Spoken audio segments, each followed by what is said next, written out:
My sister stole my fiancé 3 days before our wedding, so I gave her a gift she'd never forget. The text came at 2 a.m. We need to talk. It's about Bryce. My best friend Hannah never texted this late unless something was catastrophically wrong. Call me, I typed back. She did, immediately. I'm so sorry. I saw them tonight, at that Italian place on 5th. Bryce and Celeste. They were holding hands. Then he kissed her. Celeste, my sister. I hung up and drove to Bryce's apartment. Used my key, found him asleep, phone on the nightstand. I opened it. His passcode was my birthday. Messages going back 2 months. Inside jokes about how oblivious I was. Plans to wait until after the wedding to tell me. It'll be so satisfying watching her think she's won, Celeste had written. I took screenshots. Every message, every photo. Then I left. At home, I sat in my wedding dress until sunrise. Then I started planning. I didn't cancel the wedding. I confirmed every vendor instead. When Bryce called that morning, I answered like nothing was wrong. Hey babe, just confirming you're picking up your tux today? Yeah, at noon. You okay? Just wedding stress, I said sweetly. 2 more days. Celeste texted asking if I needed help. I told her everything was handled, but thanks for being the best sister ever. She sent back a heart emoji. The next day, I smiled through the rehearsal dinner where Bryce gave a speech about how lucky he was. Watched Celeste toast to my happiness while sitting right next to him. The wedding morning, I woke up at 5, opened my laptop. I'd spent 2 nights building a video presentation. 15 minutes of screenshots, timestamps, and messages between Bryce and Celeste. Set to music. The final slide said, "Thank you all for coming to witness the truth." I got dressed. Did my makeup. My hands were steady. Mom knocked at 9, already crying. "You look beautiful. Is everyone here?" Everyone. The church is packed. At 11:30, the coordinator knocked. It's time. I walked down that aisle alone. Bryce stood at the altar looking nervous. Celeste sat in the front row wearing dusty rose, matching my color scheme perfectly. I reached the altar. The music stopped. "Thank you all for being here," I said into the microphone. "I know you're expecting a wedding, but I have something else planned." Confusion rippled through the crowd. Bryce's face went pale. I nodded to Hannah. She pressed play. The video started. The first message appeared. I can't wait to see her face when she finds out. Gasps spread through the church. More messages, photos, timestamps showing they'd been together while Bryce claimed to be working late. Celeste's voice on a recording. "She's so boring. He's just with her because she's safe." The church erupted. People were standing, shouting. Mom screamed Celeste's name. The video ended. I spent 6 months planning this wedding. Thousands of dollars. All for a man who was sleeping with my sister while I picked out centerpieces. Celeste stood up, tears streaming. "You don't understand." "Sit down." My father's voice cut through the chaos. She sat. "I'm not canceling this party. You're all here. The food is paid for. So please, stay. Celebrate the fact that I found out before I legally tied myself to a cheater." I pulled off my engagement ring and set it on the altar. "You deserve each other, but you're both dead to me." I walked back down the aisle. People stood and clapped. The reception was chaotic and beautiful. People kept hugging me. I danced with my father, who whispered, "I'm so proud of you." Bryce and Celeste tried to leave after 20 minutes, but someone had blocked their cars. They had to walk through the entire crowd. Nobody spoke to them. Nobody even looked. 2 months later, I heard they'd broken up. The thrill died once it wasn't forbidden. Celeste tried calling last week. She said she was sorry that she'd made a terrible mistake. I deleted it without listening to the whole thing. Mom asked me sometimes if I'll ever talk to her again. I just changed the subject. I'm dating someone new now. Someone who doesn't even know Celeste exists. Last week, Bryce sent a friend request on social media. I stared at the notification for a full minute. His profile picture showed him alone at some hiking trail, wearing a fleece I didn't recognize. The request had come through at 3:42 a.m., which told me everything I needed to know about his state of mind. I declined it. Then I screenshot the request and sent it to Hannah. "He's spiraling," she texted back. Good. But it didn't stop there. 2 days later, a mutual friend named Kimber called me. We'd been close in college, but had drifted after she'd gotten married and moved to Portland. The fact that she was calling at all meant something was happening. "Hey," she said carefully. "I just got the weirdest message from Bryce." I put her on speaker and set the phone down. "What kind of message?" "He asked if I knew how you were doing. Said he'd been thinking about you a lot and wanted to make sure you were okay. Then he started going on about how the wedding thing was all a big misunderstanding." I almost laughed. "A misunderstanding?" "Yeah. He said Celeste had pursued him aggressively, and he'd made a mistake, but that you'd twisted everything to look worse than it was. He wanted me to tell him if you were seeing anyone." "What did you say?" "I told him to lose my number." Kimber paused. "But I'm calling because he messaged at least 5 other people I know. He's doing a whole campaign thing, trying to figure out where you are, what you're doing, if you're dating anyone. It's honestly kind of disturbing." I felt my jaw tighten. He's trying to control the narrative. Exactly. And some people are buying it. You know how he is. Charming. Good at playing the victim. She hesitated. "I thought you should know." After we hung up, I sat in my apartment and stared at the wall. The apartment I'd found 3 months ago. A 1-bedroom in a different part of town where no one from my old life would randomly run into me. I decorated it carefully. Neutral colors, plants, a bookshelf I'd built myself. Everything here was mine and only mine. I wasn't going to let Bryce take that piece away. I opened my laptop and logged into an email account I'd created specifically for documenting everything that had happened. Every screenshot from his phone. Every message between him and Celeste. Photos of them together that mutual friends had sent me after the wedding. I'd organized it all into folders, dated and labeled. Then I wrote an email to everyone who'd been at the wedding. Not a long one. Just a simple message with all the documentation attached. Some of you have been contacted by Bryce recently. He's been claiming that what happened at the wedding was exaggerated or misrepresented. I'm attaching the full documentation so you can draw your own conclusions. I'm not asking anyone to take sides. I'm just providing the facts. After this, I won't be discussing this situation further. I read it 3 times before sending it. Then I closed the laptop and went to bed. The next morning, my phone exploded. Texts from people I hadn't heard from in months, calls I didn't answer, voicemails expressing shock, support, and in a few cases, apologies for believing Bryce's version of events. One message stood out. It was from Bryce's brother, Griffin. "I'm sorry for what he did. And I'm sorry I didn't say anything at the wedding. I was in shock. For what it's worth, he's a mess. But that doesn't excuse anything. You deserved better." I saved the message but didn't respond. Griffin had always been decent, but he was still Bryce's family. Some bridges needed to stay burned. Around noon, Hannah showed up at my apartment with coffee and bagels. "So," she said, settling onto my couch. "The email. You saw it. Everyone saw it. My phone has been buzzing nonstop. People are losing their minds." She looked at me carefully. "How are you feeling?" "Tired," I said honestly. "I just want this to be over." "It will be. You put it all out there. Now people know the truth. He can't twist it anymore." I nodded, but I felt hollow. Every time I thought I'd moved past this, something new happened. A friend request. A campaign to rewrite history. Now a mass email that would probably cause more drama than it solved. "I should have just stayed quiet," I said. "No." Hannah's voice was firm. "You did the right thing. He was trying to gaslight everyone who witnessed what he did. You just reminded them of the facts." That afternoon, I turned my phone off and went for a run, 5 miles through the park near my apartment, pushing myself until my legs burned and my lungs ached. When I got back, I stood in the shower until the water ran cold. I turned my phone back on at 7 p.m. 63 notifications. Most were supportive. A few were from people asking questions I didn't have the energy to answer, and one was from a number I didn't recognize. "This is Celeste. We need to talk." I stared at those 5 words for a long time. Then I blocked the number. But 15 minutes later, another text came through from a different number. "Please, just give me 5 minutes. I know you hate me. You have every right to. But I need to explain." I typed out a response. "There's nothing to explain. You slept with my fiancé. You pretended to help me plan my wedding while betraying me. You're dead to me." The response came immediately. "I know, but there are things you don't know. Things about him. Please." I should have blocked that number too. I should have deleted the messages and moved on. But something in that last text made me hesitate. Against every instinct, I called her. She answered on the first ring. "Thank you for calling." Her voice sounded raw, like she'd been crying. I felt nothing. "You have 5 minutes," I said. "Then I'm blocking both these numbers and any other number you try to contact me from." "Okay." She took a shaky breath. "I need you to know that everything that happened was my fault. Not his. Mine. I don't care whose fault it was. Just let me finish. Please." Another pause. "Bryce and I didn't just sleep together. We'd been sleeping together for 8 months. Since 2 months after you got engaged. 8 months. The engagement had been 14 months total. They'd been together for more than half of it. He told me he was going to break up with you," Celeste continued. "He said he'd realized he didn't love you, that he'd only proposed because everyone expected it. He said he was just waiting for the right time. And you believed him. I wanted to believe him. Her voice cracked. "Because I've been in love with you my whole life. Not in a sister way. In the way that made me hate everyone you dated. And when you got engaged to Bryce, it killed me. So when he started paying attention to me, when he said he wanted me instead, I let myself believe it was real." I sat down on my couch, my free hand gripping the armrest. "What are you saying?" "I'm saying I didn't pursue Bryce to hurt you. I pursued him because I thought if I could become him, if I could be with him, then somehow I'd be close to you. I know that sounds insane. It is insane. But that's what was happening in my head." Silence stretched between us. I couldn't process what she was telling me. "After the wedding, after everyone found out, he broke up with me," she said. "Not 2 months later, like you heard. 3 days later. He said I'd ruined his life, that he'd never actually wanted me, he just liked the attention, that sleeping with your sister had been exciting, but the reality was disappointing. I don't care about his reasons. I'm not defending him. I'm trying to tell you that he's dangerous. Not physically, but psychologically. He knows how to find people's weak points and exploit them. He did it to me. He's probably doing it to whoever he's with now. And based on what I've been hearing, he's trying to do it to you again. By sending friend requests and telling people lies. By rewriting history. By making himself the victim. By slowly building a case that you were the unstable one. That you overreacted. That he was just a confused guy who made a mistake." Her voice hardened. "I know his playbook because I watched him run it on his ex before you. The one he told you didn't exist." I stood up and started pacing. "Why are you telling me this?" "Because I need you to protect yourself. He's not done. He's going to keep pushing until he either gets you back or destroys your reputation trying. And She stopped and I heard her crying. "I can't let him hurt you more than I already have." "You can't let him?" My voice rose. "You already hurt me. You betrayed me in the worst possible way. You don't get to pretend you're protecting me now." I know I don't get to do anything. But I have screenshots. Hundreds of messages where he talks about his plans. How he was going to string me along until after the wedding. How he had a whole strategy for dealing with you if you ever found out. How he's been manipulating people for years." She took a shaky breath. "I'll send them to you. All of them. You don't have to talk to me ever again. But you need to see who he really is." "I already know who he is." "No. You know he's a cheater. You don't know that he's been planning to get you back since the day you walked out. You don't know that he's been spreading rumors about your mental health to your old coworkers. You don't know that he's got a whole strategy worked out." My pacing stopped. "What rumors?" "That you had a breakdown. That you destroyed his life over a minor mistake. That you're unstable and vindictive." Her voice dropped. "He's been at it for weeks.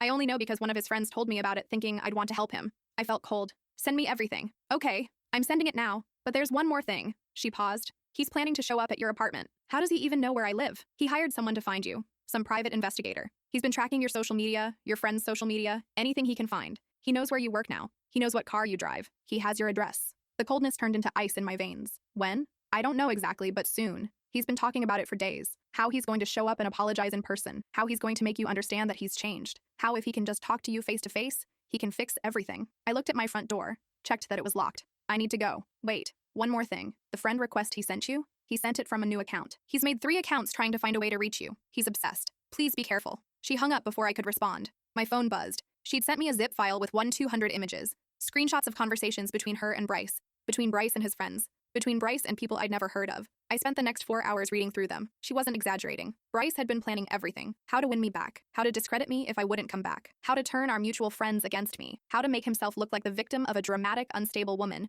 who'd blown everything out of proportion. One message to his friend Dashiell stood out. She'll come around eventually. They always do. I just need to be patient and strategic. Make her feel isolated. Make her doubt herself. Then swoop in as the understanding ex who just wants closure. Another one. The wedding thing was actually perfect. Now everyone feels sorry for me. I'm the guy whose crazy fiancé publicly humiliated him. I can use that. And another. Celeste was useful, but she's too clingy now. Time to cut that loose. Focus on the main target. I felt sick reading them. This wasn't a man who'd made a mistake and felt guilty. This was someone who saw people as chess pieces, who calculated every move, who genuinely believed he could manipulate his way back into my life. I called Hannah. It was almost midnight, but she answered immediately. What's wrong? Can you come over? Now? She was there in 20 minutes. I showed her everything. The messages from Celeste, the screenshots, the evidence of Bryce's campaign against me. Hannah's face got progressively more serious as she read. Finally, she looked up at me. You need to file a police report. For what? He hasn't done anything illegal. He hired someone to track your location. He's planning to show up uninvited at your home. That's stalking behavior. Even if they can't do anything now, you need this documented. She was right. I knew she was right. But the idea of walking into a police station and explaining this whole situation made me exhausted. Tomorrow, I said. I'll do it tomorrow. Tonight. We're going tonight. Hannah stood up and grabbed her keys. I'm not letting you wait on this. He could show up anytime. We drove to the police station at 12:30 a.m. The officer who took my statement was professional, but I could see the skepticism in her eyes. Ex-boyfriend drama, friend requests and rumors. It probably sounded like I was overreacting, but then I showed her the screenshots. The messages about tracking my location, the plans to show up uninvited, the systematic campaign to isolate me. Her expression changed. This is stalking behavior. We can't arrest him for planning something, but we can document this. If he does show up at your home uninvited, call 911 immediately. Don't engage with him. Don't open the door. Just call us. She gave me a case number and her card. Hannah and I left the station at 2 a.m. Stay at my place tonight, Hannah said. I can't run from my own apartment. You're not running. You're being smart. He might show up tonight for all we know. She had a point. I grabbed some clothes and followed her back to her place. Lay awake on her couch until sunrise, jumping at every sound from the street below. The next morning, I called in sick to work. Then I called a locksmith and had them change all my locks. Added a chain lock to my front door. Ordered a video doorbell that I installed myself. Hannah helped me go through my social media and lock down every privacy setting. We found 3 fake accounts that had sent me follow requests over the past month. All of them had been created around the same time. All of them had generic profile pictures and no posts. He's been trying to monitor you, Hannah said. Block all of these. I did. Then I went through my friends list and removed anyone I didn't absolutely trust. People from my old job, distant relatives, anyone who might report back to Bryce, intentionally or not. By the afternoon, my digital presence was locked down tight, but I still felt exposed. I texted my landlord and explained the situation in vague terms. Said I had an ex who was making me uncomfortable and asked if building security could be notified. He was surprisingly understanding and said he'd alert the front desk staff and give them Bryce's photo. That evening, I was sitting in my apartment trying to watch TV when my new doorbell buzzed. I pulled up the app on my phone. Bryce was standing outside my building. He looked terrible. Unshaven, dark circles under his eyes, wearing sweatpants and a wrinkled t-shirt. He pressed the buzzer again, then again. Then he pulled out his phone. Mine buzzed. A call from an unknown number. I didn't answer. Instead, I called the police non-emergency line and explained that the person I'd filed a report about the previous night was currently at my building. Stay inside, the operator said. Officers are on the way. I watched through the doorbell camera as Bryce pressed the buzzer 3 more times. He looked up at the camera directly at me and mouthed the words, "Please talk to me." Then he started yelling, not loudly enough to be heard in my apartment, but enough that I could see his mouth moving, his hands gesturing frantically. A police car pulled up 8 minutes later. 2 officers got out and approached Bryce. I couldn't hear what they were saying, but I watched as one officer showed Bryce something on their phone, probably the report I'd filed. Bryce's whole body language changed. He put his hands up, backed away from the building, got into his car, and left. One of the officers looked up at the doorbell camera and gave a small nod. My phone rang. The officer. "Ma'am, we've told him to leave and explained that if he returns, he'll be arrested for trespassing. We've also informed him that you have a documented report of his behavior and any further contact will result in a restraining order. Do you feel safe in your apartment?" "Yes. Thank you. If he comes back, call 911 immediately. Don't wait." After they left, I sat on my couch shaking. Not from fear exactly, but from the adrenaline crash. He'd actually shown up, just like Celeste had warned. Hannah came over again that night. We ordered pizza and she stayed until almost midnight, making sure I was okay. "He's escalating," she said. "You know that, right?" "I know. You might need to get an actual restraining order." I'm hoping the police warning was enough. But 3 days later, flowers showed up at my office. 2 dozen white roses with a card that said, "I'm sorry, please give me a chance to explain." My coworkers thought it was romantic until they saw my face. My boss, Margot, pulled me into her office. Is everything okay? I explained the situation in broad strokes. The cheating, the wedding, the escalating contact attempts. Margot's expression hardened. She'd been through a messy divorce herself and recognized the signs. I'm going to notify security. If he shows up here, they'll remove him immediately. And I want you to document every gift, every message, every contact attempt. You're building a case for a restraining order. The flowers weren't the last of it. The next day, a coffee was delivered to my desk from my favorite coffee shop. The day after that, a gift basket of expensive chocolates. Then a handwritten letter that somehow made it past building security. I didn't open the letter. I photographed it, unopened, and added it to my documentation folder. Hannah convinced me to file for a restraining order. We spent an entire evening filling out the forms, attaching all the evidence, the screenshots from Celeste, the police report, photos of the unwanted gifts, the doorbell footage of him at my building. The court date was set for 3 weeks away. In the meantime, the gifts stopped, but the messages didn't. He created new social media accounts, new phone numbers, new email addresses. Each time, the message was similar. He was sorry. He'd made a mistake. He'd changed. He just wanted to talk. I documented everything and never responded. My mom called me during this period. She'd heard from relatives that Bryce had been contacting them, asking about me. I told him to leave you alone, she said. He said he was worried about you, that you'd been acting strange since the wedding. Mom, he's lying. I know, honey. I just wanted you to know he's trying to paint himself as the concerned ex. He's been very convincing with people who don't know the whole story. After we hung up, I realized Bryce was executing his plan exactly as he'd outlined in those messages to his friends. Make me seem unstable, position himself as concerned and caring, slowly rebuild his reputation while tearing down mine. But he'd underestimated one thing. I had documentation of everything, and I wasn't going to let him control the narrative anymore. I called Celeste. She answered on the first ring, surprise evident in her voice. I need more, I said without preamble. Every message you have, every conversation, every piece of evidence about what he's been doing. Okay, why now? Because I'm getting a restraining order and I want it to be permanent. I want a judge to see exactly who he is. She was quiet for a moment. I have more than just messages. I recorded some of our conversations. He didn't know. I guess I was trying to protect myself, document that I wasn't making things up. I have hours of audio. Send it all. That night, I received another zip file. This one contained audio recordings. I listened to the first one. Bryce's voice, casual and confident. The thing about women like her is they want to believe they're special. You just have to make them feel special long enough to get what you want. After that, it's easy to keep them around.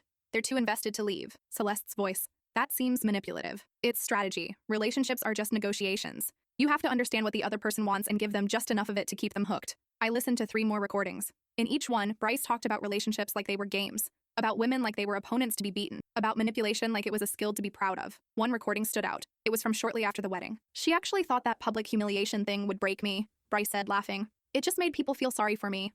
Everyone loves an underdog. Now I'm the victim and she's the villain. Perfect setup for the comeback. What comeback? Celeste asked. Getting her back. It'll take time, but I'll do it. She's too proud to admit she misses me yet, but she will. And when she's at her lowest point, I'll be there. The understanding ex who never stopped caring. She'll fall right back into my arms. That's sick, Celeste said. That's effective, Bryce corrected. I've done it before. The recording ended. I sat in the dark of my apartment, headphones still on, feeling a cold rage settle over me. He wasn't just a cheater. He was a predator, someone who saw human connection as a weakness to exploit, and he'd picked the wrong target. I spent the next 2 weeks preparing for the restraining order hearing. I organized every piece of evidence into a chronological timeline, created a presentation that laid out his pattern of behavior, printed out the most damaging messages, and highlighted the key sections. Hannah helped me practice what I'd say to the judge. We did mock hearings in her living room until I could present everything clearly and calmly without letting my anger take over. The night before the hearing, I barely slept. Not from nerves, but from determination. I was going to make sure the judge saw exactly who Bryce was. The courtroom was smaller than I expected. Sterile, fluorescent lights, and uncomfortable chairs. Bryce was already there with his lawyer when I arrived.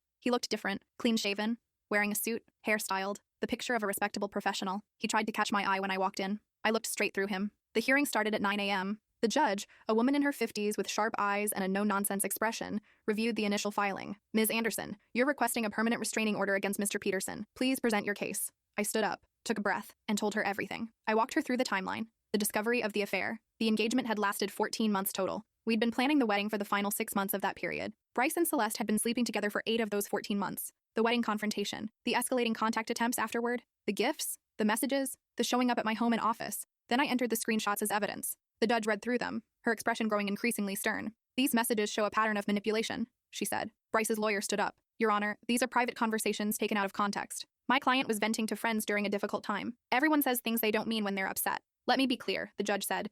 Are you arguing that your client didn't mean it when he said, and I quote, I'll make her doubt herself and then swoop in as the understanding ex? The lawyer hesitated. He was processing the breakup in an unhealthy way, but he's seeking therapy now, and that's not what I asked. The judge looked at Bryce. Mr. Peterson, did you hire someone to locate Ms. Anderson's address? Bryce stood up slowly. Your Honor, I was worried about her. She'd been through a traumatic experience, and I just wanted to make sure she was okay. By showing up at her home uninvited after she'd made it clear she didn't want contact, I thought if I could just talk to her. That's not an answer to my question. Did you or did you not hire someone to locate her address without her knowledge or consent? A long pause. I did. The judge made a note. And you sent gifts to her workplace? I was trying to apologize. After she'd filed a police report about your behavior, Bryce's lawyer touched his arm, signaling him to stop talking. But the damage was done. The judge looked at me. Ms. Anderson, you mentioned you have audio recordings? I handed over the USB drive with the audio files. The judge listened to 3 of them, her expression unchanging but her eyes growing harder with each one. When she finished, she removed her headphones and looked at Bryce with open disdain. Mr. Peterson, I've been a family court judge for 18 years.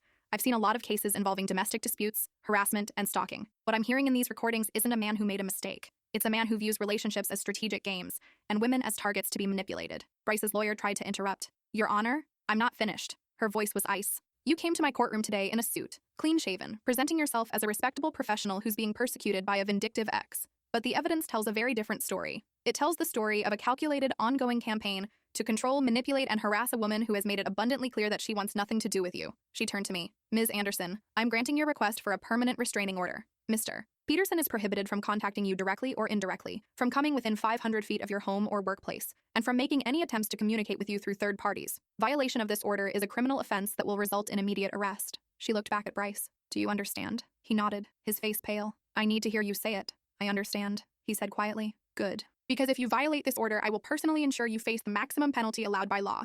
This court is adjourned. I walked out of the courtroom feeling lighter than I had in months. Hannah was waiting in the hallway and hugged me immediately. How did it go? I got it. Permanent restraining order. Thank God. She pulled back and looked at me. How are you feeling? Like I can finally breathe. We went out for lunch to celebrate. Sat at an outdoor cafe in the sunshine, drinking mimosas and talking about anything except Bryce. What are you going to do now? Hannah asked. Live my life, I said simply, without looking over my shoulder every time I hear a noise or get a notification. That evening, I got a text from Celeste. I heard about the restraining order. I'm glad you got it. I stared at the message for a long time. Then I typed, thank you for the evidence. I couldn't have done it without it. I'm sorry I didn't give it to you sooner. I'm sorry for everything. I didn't respond. Some wounds were too deep for text messages to heal. Over the next few weeks, I started rebuilding my life in earnest. I'd been so focused on protecting myself from Bryce that I'd forgotten to actually live. I joined a book club, started taking painting classes on Thursday nights, went on a few dates that didn't lead anywhere but were pleasant enough. One guy, an accountant named Theo, took me to a nice restaurant and spent the entire evening talking about cryptocurrency. Another, a teacher named Quincy, was nice but clearly still hung up on his ex-wife. A third, a lawyer named Miles, was perfectly fine, but there was no spark. I also started therapy, not because I thought I was broken, but because I wanted to process everything that had happened. I found a therapist through my insurance network, a woman named Dr. Lorraine Reeves. She came highly recommended and had availability on Tuesday evenings. Our first session was mostly intake, medical history, family background, what brought me to therapy. I was engaged, I said. My fiancé cheated on me with my sister. I found out 3 days before the wedding. I exposed them at the wedding ceremony in front of 200 people. Then my ex started stalking me and I had to get a restraining order. I think I need help processing all of that. Dr. Reeves didn't even blink. That's quite a lot to process. How are you feeling right now, in this moment? Exhausted, angry, relieved it's over, worried it's not actually over. Those are all completely valid feelings. Let's start with the exhaustion. Tell me what that feels like. We spent the rest of the session just talking. She didn't try to fix me or tell me what to feel. She just listened and asked questions that made me think. By our third session, we'd moved past the surface details and into deeper patterns. You were targeted by someone with narcissistic tendencies, she told me. That's not something you just move past. It requires active healing. We talked about patterns, about how people like Bryce spot certain traits in their targets. Empathy, the desire to see the best in people, loyalty. All the things I thought were strengths had been weaponized against me. But they are strengths, Dr. Reeves said. The fact that he exploited them doesn't make them weaknesses. It makes him abusive. I'd never thought about it in those terms before. Abusive. But that's what it was. Emotional manipulation, gaslighting, control. The affair wasn't the abuse, Dr. Reeves continued. That was just a symptom. The abuse was everything else. The way he'd been slowly conditioning you to doubt yourself, to accept less than you deserved, to be grateful for the bare minimum. I thought about all the times I'd felt like I was asking for too much. All the times he'd made me feel needy for wanting basic respect and honesty. Times when I'd wanted to spend quality time together, and he'd made me feel clingy. Times when I'd asked him to communicate better, and he'd told me I was being demanding. How do I make sure I never fall for this again? I asked. By trusting your instincts. You knew something was wrong long before you found the evidence. You just didn't trust yourself enough to act on it. She was right. I'd felt uneasy about things for months before the wedding. Little moments that didn't add up. Explanations that felt off. Times when he'd said one thing, but his actions showed another. I'd ignored all of it because I wanted to believe I was being paranoid. The goal isn't to become suspicious of everyone, Dr. Reeves said. It's to trust yourself when something feels wrong. Your gut knew before your brain caught up. I left that session feeling validated in a way I hadn't expected. The weeks turned into months.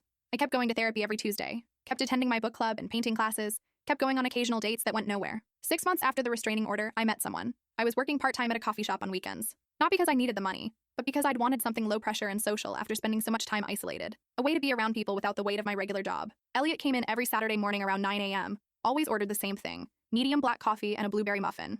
Always said please and thank you. Always left a good tip. We started talking, small conversations at first, the weather, the terrible music the shop played, a book he was reading that I'd also read. After 2 months of Saturday morning conversations, he asked if I'd recommend any other coffee shops in the area. Are you trying to cheat on us? I joked. He laughed. No, I'm asking because I wanted to see if you'd like to get coffee somewhere else sometime. Like, not while you're working. Are you asking me out? I'm trying to. I'm apparently not very smooth about it. I said yes.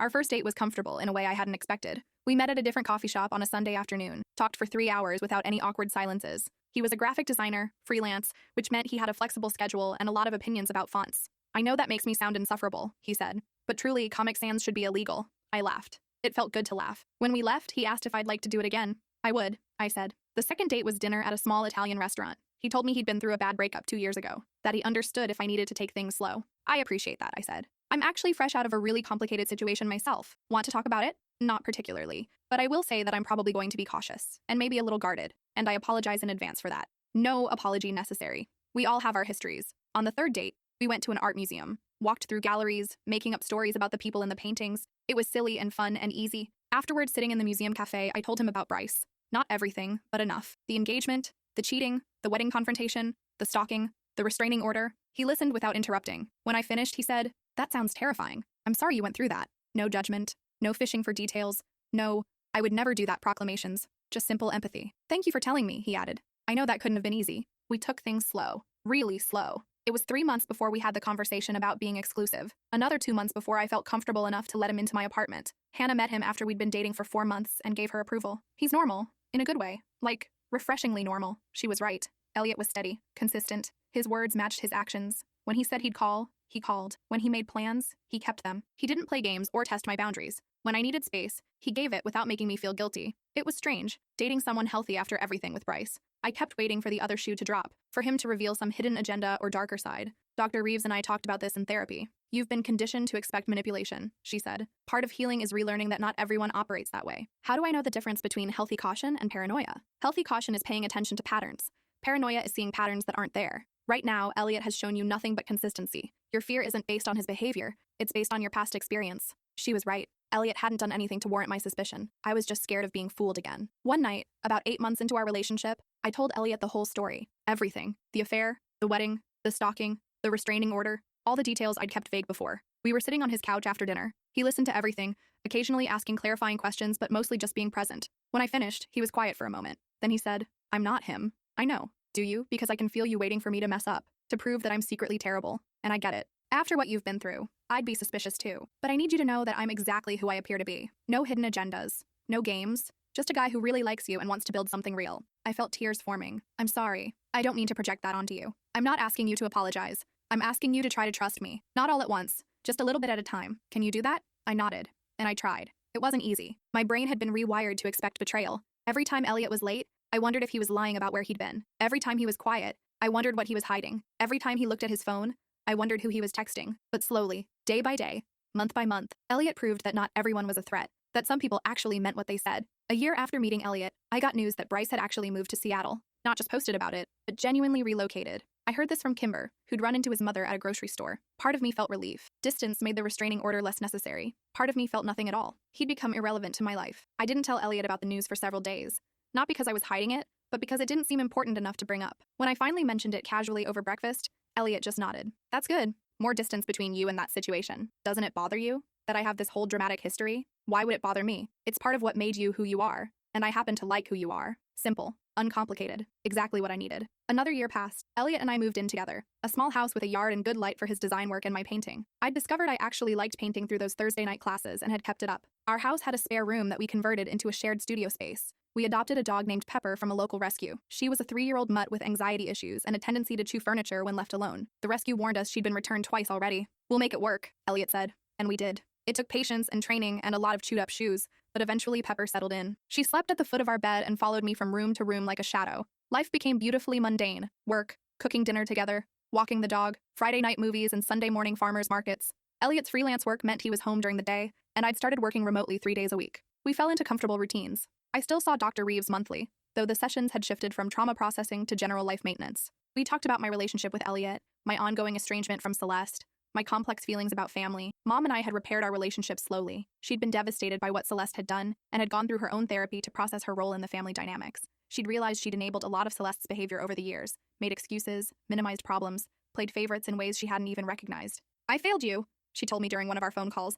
"I should have seen what was happening. I should have protected you better. You didn't know. I should have known. I was your mother. And I chose to believe that everything was fine because it was easier than dealing with problems." We talked on the phone every week now, carefully, honestly. She respected my boundaries, didn't push me to reconcile with Celeste, didn't make excuses for what had happened. Dad and I were working on it. He'd always favored Celeste, and that was hard to move past. He was trying, though. Sent me emails every few weeks, asked about my life, made an effort to remember details about Elliot and my job. It wasn't the relationship I'd wanted, but it was something. Progress. I hadn't spoken to Celeste in over 2 years.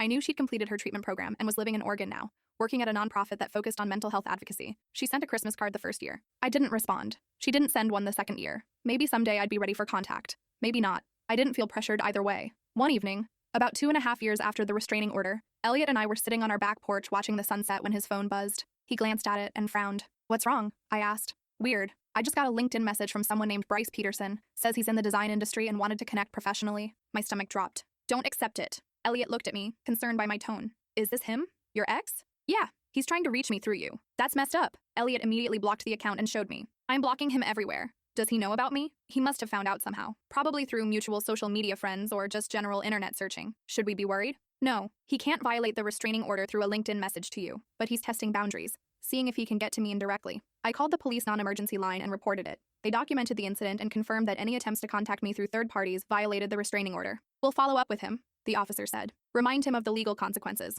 The next day, I got an email from Bryce's attorney. It was professional and brief. Bryce claimed the LinkedIn message was a coincidence, that he hadn't realized Elliot was connected to me. He wanted to avoid any legal trouble and would ensure no further contact. I didn't believe a word of it, but I also knew there wasn't much he could do to harm me anymore. I had a restraining order. I had documentation of everything. I had a support system and a healthy relationship and a life that didn't include him. He'd become a footnote. Elliot and I talked about the incident that night. "I'm sorry my past is bleeding into your life," I said. "Stop apologizing for things that aren't your fault. He made choices. Bad ones. That's on him, not you. But you didn't sign up for restraining orders and blocked contacts, and I signed up for you. All of you, including your history. It doesn't scare me. It just makes me want to protect you more." He paused. "Though I'm pretty sure you're fully capable of protecting yourself at this point." I laughed. He was right. I wasn't the same person I'd been 3 years ago. That person had been trusting to the point of naivety, eager to please, willing to overlook red flags in favor of hoping for the best. The person I was now had boundaries, could identify manipulation, wasn't afraid to walk away from people in situations that didn't serve me. Bryce had intended to break me. Instead, he'd forced me to become stronger. 3 years after the restraining order was issued, Elliot proposed. Not at a fancy restaurant or on a beach, just in our living room on a random Tuesday evening while we were watching TV. Pepper was sprawled across both our laps, snoring softly. "I've been thinking," he said during a commercial break. "About what?" "About how much I love this life we've built, how much I love you, and how I'd like to make it official." He pulled out a ring. Simple. Elegant. A single sapphire instead of a diamond because he remembered me mentioning once that I preferred colored stones. "Madison Anderson, will you marry me?" I said yes. Of course I said yes. Planning a wedding this time felt different. No anxiety, no performance, just Elliot and me making decisions about what we actually wanted. We kept it small, 50 people, our closest friends and family, Hannah as my maid of honor, Elliot's brother Wesley as his best man. Mom helped with some of the planning, but I set firm boundaries about her involvement. She could give opinions, but I made the final decisions. Dad walked me down the aisle and didn't once try to fix anything or make it about himself. Celeste wasn't invited, not out of spite, but because I'd built a new life that didn't include her. Some doors, once closed, stayed that way. The wedding was in a small garden venue, nothing like the massive church from before. 60 guests instead of 200. Simple decorations. Food we actually liked instead of what was traditionally expected. The ceremony itself was short and sweet. We wrote our own vows. Elliot cried during his. I forgot half of mine and had to improvise, which made everyone laugh. "I meant to memorize something beautiful," I said, looking at Elliot, "but I kept getting distracted thinking about how lucky I am. So I'll just say this. You showed me what love is supposed to look like. You chose me every day. You never made me doubt that. And I promise to do the same for you, every single day." There wasn't a dry eye in the audience. The reception was held in the same garden, string lights and simple flowers. A DJ who played mostly our favorite songs with a few traditional wedding staples mixed in. The DJ played 2 songs wrong and accidentally repeated one, but nobody cared. We danced with our families, cut the cake, threw the bouquet which Hannah caught and immediately tossed to someone else because she insisted she was never getting married. Someone spilled wine on the tablecloth. The cake was slightly lopsided. My heel broke halfway through the night and I spent the rest of the evening barefoot. And none of it mattered because at the end of the day, I was married to someone who chose me, every day, without hesitation, without manipulation, without conditions. During the reception, Hannah pulled me aside. "I'm so proud of you," she said, "for getting married, for surviving, for rebuilding, for not letting what happened turn you bitter or closed off." She hugged me tight. "You could have let Bryce destroy you. Instead,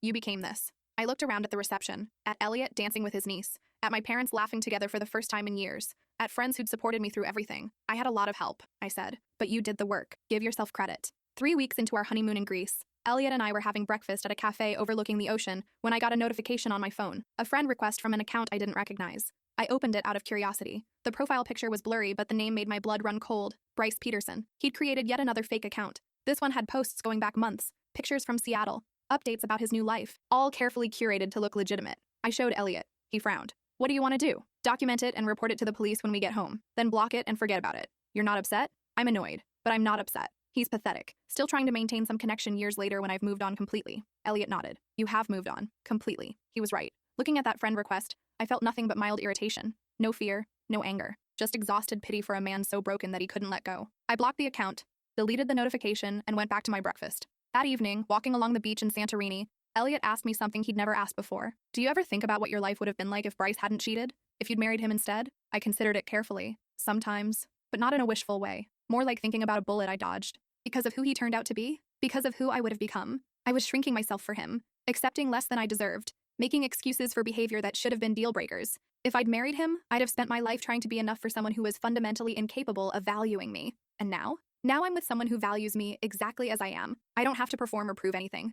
I can just exist. I squeezed his hand. That's the difference. We walked in comfortable silence for a while. Then Elliot said, I'm glad he cheated. I looked at him, surprised. Not because you deserve the pain, he clarified quickly, but because it freed you. If he'd been smarter about hiding it, you might have married him. Spent years trying to fix something that was broken from the start. Instead, you found out before it was too late. You got out. And eventually, we found each other. He was right. As much as I hated what I'd gone through, it had redirected my life onto a better path. A path that led here. I'm glad too, I said. When we returned from our honeymoon, I filed yet another police report about the fake account. The officer who took my statement recognized my name from previous reports. This guy doesn't give up, he said. No, but I'm not going to let him take up space in my head anymore. I'm documenting it for legal reasons, but emotionally, he's irrelevant. That's a healthy approach. Keep reporting any contact. Eventually, we'll have enough to pursue charges for violating the restraining order. I left the station feeling lighter. Not because I thought Bryce would stop, but because I realized he couldn't hurt me anymore. Not really. He was a ghost rattling chains, desperate for attention, getting none. Life continued. Elliot and I settled into married life, talked about maybe buying a bigger house, maybe having kids someday,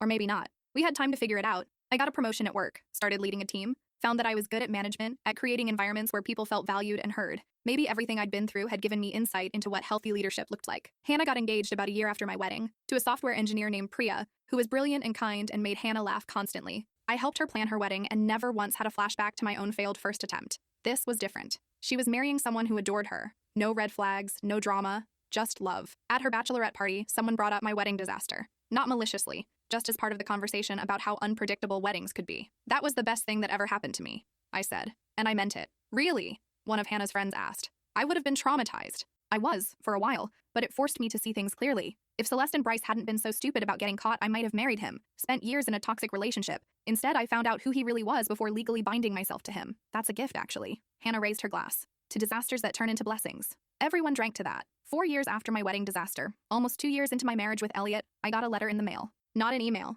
An actual physical letter with a return address in Seattle. Bryce's handwriting on the envelope. I stared at it for a long time before opening it. Elliot was at work. I was home alone with Pepper, who sensed my tension and pressed against my leg. Finally, I opened it. Madison, I know you probably don't want to hear from me. I know I've violated your boundaries too many times, but I'm writing this anyway because I need you to hear something. I'm sorry. Not the performative sorry I gave you before. Not the sorry that's really just sorry I got caught. A real apology for real harm. I've been in therapy for 3 years now. Serious therapy with a specialist in personality disorders. I've been diagnosed with narcissistic personality disorder and have been working to address the behaviors that come with it. Looking back at how I treated you makes me physically ill. I manipulated you. I gaslit you. I exploited your trust and your love. I treated you like an object to be managed rather than a person deserving respect. The affair with Celeste wasn't even about wanting her. It was about the thrill of doing something forbidden, about having control over 2 people at once, about feeding my ego. I tried to ruin your life after you left. I'm not going to minimize that or make excuses. I actively tried to destroy your reputation, isolate you from friends, and manipulate you into coming back. Not because I loved you, but because I couldn't accept that someone had rejected me. I've caused you so much pain. You deserve none of it.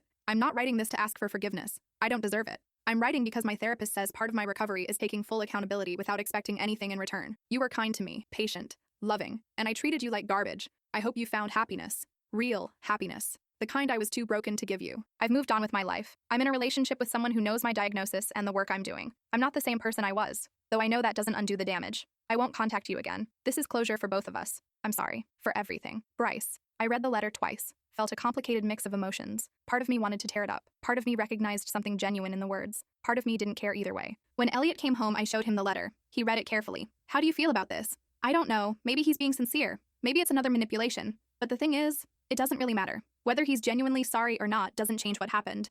Doesn't erase the trauma. Doesn't mean I owe him anything. That's a very healthy perspective, but I think I believe him. The part about being in therapy, at least. This letter doesn't ask for anything. Doesn't try to reopen contact. It just apologizes. Does that change anything for you? I thought about it. No, but maybe it gives me more closure. Knowing that he at least recognizes what he did, that he's working on himself, that's more than a lot of people get. I kept the letter but didn't respond, didn't contact him, just filed it away with all the other documentation of that chapter of my life. A few weeks later, I was going through old files when I came across the folder with all the screenshots, police reports, and evidence from the restraining order. Years of documentation, proof of everything I'd survived. I almost deleted it all. Then I decided to keep it. Not because I was dwelling on the past, but as a reminder of what I'd overcome, of how far I'd come, of the strength I'd discovered I had. That strength had allowed me to walk down an aisle and publicly confront my betrayers, to file police reports and restraining orders, to rebuild my life from scratch, to trust again, to love again. Bryce had tried to break me. Celeste had tried to destroy me. Instead, they'd inadvertently made me unbreakable. 5 years after my wedding disaster, I ran into Celeste. I was at a work conference in Portland. Between sessions, I stopped at a coffee shop, and there she was, ordering a latte, looking older, tired, but somehow more real than I remembered. We made eye contact. She froze. I could have left, could have pretended I hadn't seen her. Instead, I walked over. Hello, Celeste. Madison. Her voice was barely a whisper. I didn't know you'd be here. Work conference. I'm only in town for 3 days. Awkward silence. Then she said, you look good. Happy. I am. I'm glad. She seemed genuine. I wanted to reach out so many times, but I didn't think you'd want to hear from me. I didn't. For a long time. And now, I considered the question. Now I'm indifferent. You're not part of my life anymore. That doesn't have to be hostile, but it doesn't have to be friendly either. She nodded, tears forming in her eyes. That's more than I deserve. I want you to know I'm doing better. I'm in a stable place. I'm not that person anymore. Good. I hope you have a good life, Celeste. A genuinely good one. I just won't be part of it. I understand. Thank you for even speaking to me. I left the coffee shop and didn't look back. Didn't feel triumph or anger. Just a quiet sense of completion. That night, I called Elliot and told him about the encounter. How are you feeling? He asked. Okay, actually. Seeing her didn't hurt the way I thought it would. She's just someone who used to be my sister. Someone who hurt me. Someone I've moved past. That's growth. Yeah, it is. When I got home from the conference, Elliot had cleaned the entire house and made my favorite dinner. Not because he felt obligated, just because he knew the trip had been emotionally taxing and he wanted to do something nice. That's what real love looked like. Not grand gestures or dramatic declarations, just consistent, thoughtful care. We ate dinner on the back porch, Pepper at our feet, talking about everything and nothing. I've been thinking, Elliot said as we finished eating. About what? About that folder you keep, with all the documentation from Bryce. What about it? Do you still need it? I thought about that. The folder had been my security blanket for years, proof that I hadn't imagined things, proof that my anger and caution were justified. Maybe not, I said slowly, but I'm not ready to delete it yet. That's fair. I just don't want you to feel like you have to keep carrying evidence of your trauma, like you have to prove to yourself or anyone else that it was real. I don't feel that way anymore. But the folder, it's a reminder of how strong I am, of everything I survived. Elliot nodded. Then keep it. Just make sure you're keeping it because you want to, not because you're afraid to let go. He was right, as usual. That night, I went through the folder one last time, read through old messages, looked at the timeline I'd created, remembered the person I'd been when I created all this. She was scared, angry, determined to protect herself. She'd done that brilliantly, but I wasn't her anymore. I was someone who'd healed, who'd moved on, who'd built a beautiful life with someone who cherished me. I didn't delete the folder, but I moved it to an archive folder labeled Ancient History. Still there if I ever needed it, but not something I actively looked at anymore. 6 years after my wedding disaster, Hannah had her second baby. Elliot and I visited them in the hospital, holding their tiny daughter Zara and marveling at how small humans could be. Their first child, a son named Kieran, was busy trying to climb into his mom's hospital bed. Are you two thinking about kids? Hannah asked, watching Elliot carefully cradle baby Zara. Elliot and I exchanged a look. We'd been talking about it more seriously lately. Maybe, I said. We're not opposed to the idea, just making sure the timing is right. There's never a perfect time, Priya said, gently redirecting Kieran away from the IV stand. But it's pretty great when you're with the right person. Driving home from the hospital, Elliot asked, what do you think? About kids? I think I'd like to try. With you. Not because I feel pressure or because everyone else is doing it, but because I think we'd be good parents. I think we could give a kid a happy, stable life. I think so too. 3 months later, I found out I was pregnant. The news was both thrilling and terrifying. I'd always wanted kids, but after everything with Bryce, I'd worried that my trauma would somehow prevent me from being a good mother, that I'd be too anxious or overprotective or emotionally scarred. Dr. Reeves helped me work through those fears. You've done the work to heal, she reminded me. You've built healthy relationships. You've learned to trust yourself. All of that will help you be a better parent, not worse. But what if I pass on my anxiety? What if I make them afraid of trusting people? You'll teach them to trust themselves, to listen to their instincts, to set boundaries. Those are valuable life skills, not trauma responses. Elliot was amazing throughout the pregnancy, attended every appointment, read parenting books cover to cover, set up the nursery with meticulous care. Never once made me feel like I was a burden when pregnancy symptoms made me miserable. Morning sickness lasted well into the second trimester. My ankles swelled. I had heartburn constantly. I cried at commercials. Elliot handled all of it with patience and humor. You're growing a human, he'd say when I apologized for being emotional or tired. You're allowed to feel however you need to feel. 7 years after my wedding disaster, I gave birth to a daughter. We named her Iris Lorraine, after the flower and after Dr. Reeves, who'd helped me heal enough to get here. Holding her for the first time, I felt overwhelming love mixed with fierce protectiveness. This tiny person was mine. I would make sure she grew up knowing she deserved respect, knowing she should never accept less than genuine love, knowing her worth wasn't tied to anyone else's validation. She would never have to learn those lessons the hard way like I did. Mom came to visit and cried holding her granddaughter. She's perfect. She is, I agreed. Mom looked at me. You're going to be an amazing mother. You've been through so much, and you came through it stronger. Iris is lucky to have you. Thanks, Mom. Dad visited separately. He and Mom were in a better place, but still preferred not to overlap too much. He held Iris awkwardly, but lovingly. I'm proud of you, he said, for building this life, for not letting what happened define you. Thanks, Dad. He hesitated. I know I wasn't the best father to you and Celeste. I played favorites. I enabled bad behavior. I'm working on being better. For Iris. For you. I appreciate that. It wasn't a complete repair of our relationship, but it was progress. Sometimes that's all you could ask for. Celeste sent a gift when Iris was born. A beautiful handmade quilt with a note that simply said, "Congratulations, she's lucky to have you as a mom." I kept the quilt. It was genuinely beautiful, clearly made with care, but I didn't respond. Some wounds had healed enough to accept kindness, but not enough to rebuild relationships. Life with Iris was exhausting and wonderful. Sleepless nights and constant worry balanced by moments of pure joy. Her first smile, her first laugh. Watching Elliot sing her to sleep with ridiculous made-up songs about her being a potato. This was the life I'd almost given up. If I'd married Bryce, I'd have been trapped in a toxic relationship, possibly with children who would witness dysfunction and manipulation. Instead, I had this. A partner who showed up. A daughter who would grow up in a healthy home. Peace. 8 years after my wedding disaster, I was at the park with Iris when I saw someone who looked familiar. A woman sitting on a bench watching the playground. She had dark curly hair and was wearing running clothes. It took me a moment to place her. Then I realized. It was Bryce's ex. The one who'd reached out to warn me about him all those years ago. Her name was Fiona. I debated whether to approach her, then decided why not. "Excuse me," I said. "Are you Fiona?" She looked up, confused for a moment. Then recognition crossed her face. "Madison? Oh my God! Hi!" We hugged like old friends, even though we'd only met once for coffee years ago. "Is this your daughter?" she asked, looking at Iris, who was busy trying to climb up a slide the wrong way.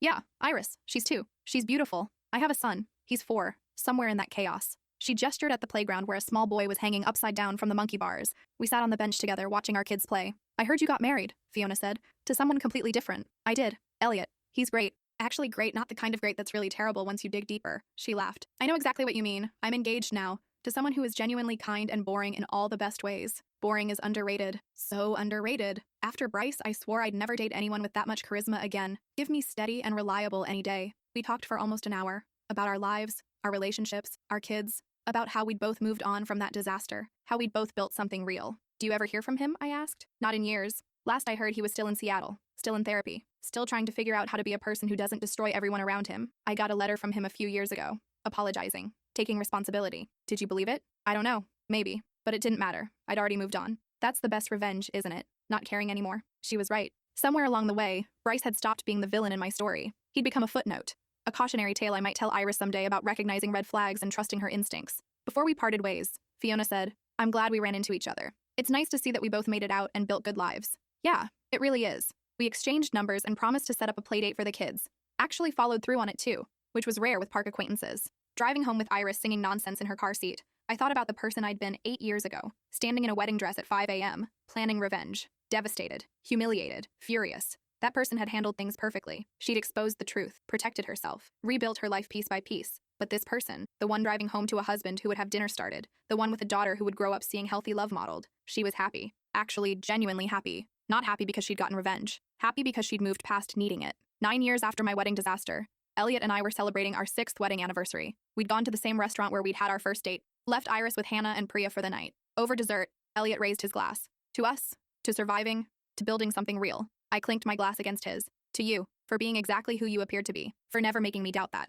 That's a low bar. You'd be surprised how many people can't clear it. We laughed. Then Elliot got serious. "I want you to know something. You made me better. Not in a you completed me way, but in a you showed me what real partnership looks like way. My previous relationships were so surface level, so performative. With you, everything is real. And I'm grateful for that every day." I felt tears forming. "I'm grateful too. For you. For this life. For the fact that I almost married the wrong person but didn't." "To dodged bullets," Elliot said, raising his glass again. "To dodged bullets," I echoed. That night, lying in bed in our home, I thought about how different my life was from what I'd planned 9 years ago. Different venue, different partner, different timeline, different everything. And yet, somehow, it was exactly what I needed. The wedding disaster that had felt like the end of my world had actually been the beginning of my real life. The life I was supposed to have. The one I'd built from scratch. Bryce and Celeste had tried to destroy me. Instead, They'd freed me, and I'd taken that freedom and created something beautiful. 10 years after my wedding disaster, I got one last message from Bryce. Not a letter, not an email. A social media message from what appeared to be his actual account. Not fake, not manipulative, just him. I know I said I wouldn't contact you again. I'm breaking that promise for one specific reason. I'm getting married next month to someone who knows everything about my past, including you. I'm writing because my therapist suggested I make peace with people I've harmed before this next chapter of my life. I'm not asking you to respond. I'm not asking for forgiveness. I'm just saying, I'm sorry for everything. I hope you have a beautiful life. You deserved better than what I gave you. Goodbye, Madison. I read it twice. Then I showed it to Elliot. What do you think? I asked. I think maybe he's actually changed. People can, rarely, but sometimes. Should I respond? Do you want to? I thought about it. 10 years of silence, 10 years of healing, 10 years of building a life so far removed from that disaster that it felt like it had happened to someone else. Finally, I typed, I'm glad you're in a better place. I'm in a good place too. I wish you well. This really is goodbye. I hit send, closed the app, and felt nothing but peace. That evening, Elliot and I sat on our back porch watching Iris play in the yard with Pepper. The dog was older now, slower, but still devoted to following Iris everywhere. The sun was setting. Everything was golden and warm. Do you ever think about that wedding? Elliot asked. The one 10 years ago? Sometimes, but not as much anymore. It feels like ancient history. Are you glad it happened? I considered the question carefully. The pain I'd been through, the humiliation, the fear during the stalking phase, the long process of healing and rebuilding. Yeah, I said finally. I am, because it led here. And here is exactly where I'm supposed to be. Elliot reached over and took my hand. We sat in comfortable silence, watching our daughter play, our dog chase shadows, the sun paint everything in shades of gold. Iris ran over to us, grass-stained and happy. Daddy, watch me do a cartwheel. I'm watching, Elliot said. She attempted a cartwheel, ended up in a heap of giggles, tried again. This was the life I'd built from the ashes of that disaster. And it was beautiful. Not perfect, but real, honest, full of genuine love. Bryce had given me a gift he never intended. By showing me who he really was, by forcing me to walk away, by trying to break me, he'd accidentally made me stronger, made me smarter, made me someone who knew her worth. And that person had built this life, this beautiful, messy, real life. I squeezed Elliot's hand. He squeezed back. Love you, he said. Love you too. And I meant it, completely, without reservation, without fear, without waiting for the other shoe to drop. That's what real love felt like. And I'd almost missed it. Thank God for that wedding disaster. Thank God for exposure. Thank God for the courage to walk away. Thank God I'd learned finally that I deserved better. And thank God I'd found it. Iris successfully completed a cartwheel and ran over to us, arms raised in triumph. Did you see? Did you see? We saw, I said, pulling her into a hug. That was perfect. She squirmed away and ran back to practice more, Pepper trotting loyally behind her. 10 years, a decade, an entire lifetime packed into 10 years. The girl who'd stood in that church and exposed her betrayers would barely recognize the woman I'd become. And that was exactly how it should be. I'd survived, I'd healed, I'd thrived, and I'd never looked back.